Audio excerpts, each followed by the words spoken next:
Let's do the next lecture, the unconscious, and we're going more into the unconsciousness. Lesson 2.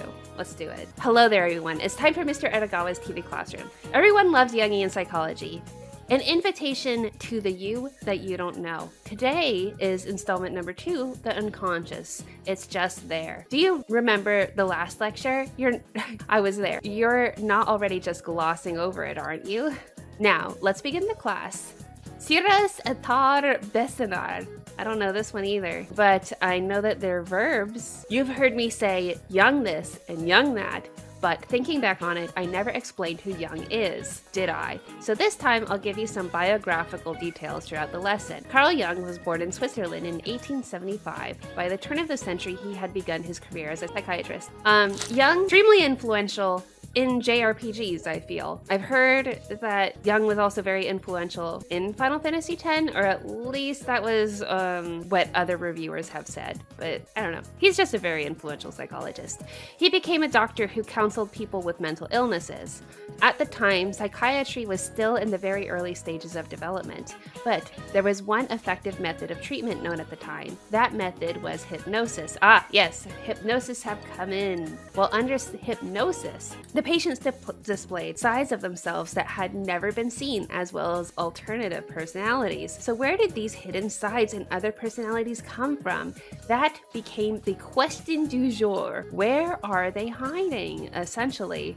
Oh, that's a very interesting backstory, isn't it? That Carl Jung himself, he was doing hypnosis on his clients, and then their personalities became completely different under hypnosis. And he's like, so what is happening inside there? If man could be aware of all the aspects of his mind, there should be nowhere to hide. But as it happened, there was. The conclusion that the psychiatrist came to was that there existed an area of the mind that people are not aware of, that is, of course, the unconscious, the opposite of the conscious. And that is how doctors like Jung first discovered the existence of the unconscious in those days. I'm sure many of you know, but the one who contributed the most was the discovery of the unconscious was Sigmund Freud. Freud could be considered Jung's mentor, but unfortunately, we don't have much time in these lessons to discuss their relationship. The unconscious was discovered by a group of extraordinary men, but now just remember that fact. Let me ask you, when you think of the unconscious, how do you feel? It's scary, I don't feel anything, or mad respect. I like mad respect. I just feel mad respect for the unconscious. Like, the unconscious is my brother in my head. I love that guy. A class clown, eh? Okay, you didn't like me saying mad respect. Or a psych specialist. Either way, you chose an odd answer, of course. Oh well, I'm sure you were driven to it by some unknown power. If you tell me it's there, I feel vaguely like it is, but in daily life it's hard to believe because you can't sense it. However, Jung and the others claim that you can detect the unconscious in your daily life, even without hypnosis. I know dreams, but in daily life, one way is through slips. Are we ready to go onto an exploration into the unconscious? Slips, like a slip of a phrase. I accidentally say the wrong thing. Like I'm about to say Akihiko and then I say baby on accident and I'm like, oh, what? I must associate those two people together in some odd way. Or something. Clinically known as parapraxis. Things like a slip of the tongue or forgetting to do things fall into this category. You've been in situations where you accidentally called someone, such as your teacher, mommy, right? Everyone accidentally calls Mitsuru mommy. Is this a slip of the unconscious? And no one has ever called me mommy, ever. Not even in the chat, not once, it's never happened. But you meant to say was Miss Psycho, but it sounds like psycho. But something else slips out. The unconscious is closer than you thought. As a psychiatrist, Jung considered the unconscious to be a big problem. Why? Because he considered it to be the cause of mental illness. Interesting. This is how he saw things. In a healthy mind, the conscious was in control, reigning in the unconscious. So he does frame it as this is how Jung saw it. Like a healthy mind. Do you agree with this statement? With a healthy mind, your consciousness is more in control.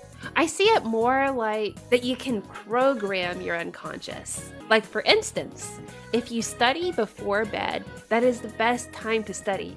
Because when you close your eyes, your brain, when you're dreaming, your brain processes it. And then the last thing you study is like the most processed or something. So it just seems like going right before going to sleep, studying is the perfect time to do that. So there's other little tricks. You can kind of practice a self-hypnosis on your unconscious so that you're consciously acting better in a better way. Hearing it that way, you might think that the unconscious is a bad thing, but that's not quite how Jung saw it. An uncontrolled unconscious takes over. Taking over is a bad thing, yes. And we know people like this all the time, are justifying things, have like this cognitive dissonance, are completely irrational monkey brain.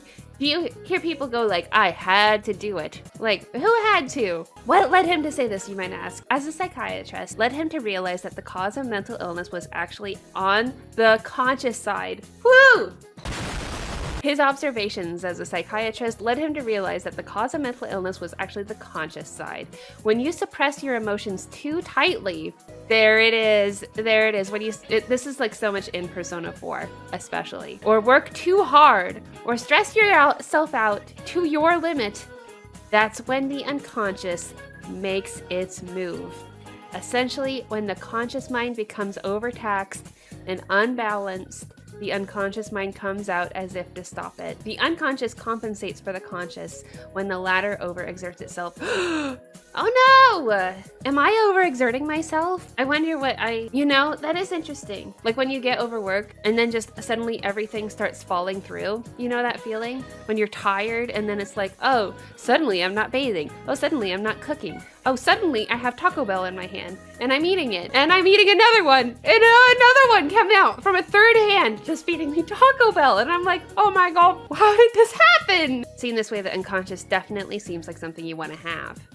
Its role is to balance the mind. Now then, so far we have learned to view the mind as divided into conscious and unconscious halves. Oh, something interesting. Maybe this is uncomfy. Could be uncomfy, but whatever. I'm gonna put it out there because it's religious-based, which, sure, you can confess without going. But at the same time, it forces you to like think about acts that you may have performed unconsciously and digging them up and uprooting them. It's kind of like try to find the shadows. What are the shadows lurking in my brain? And can I name them?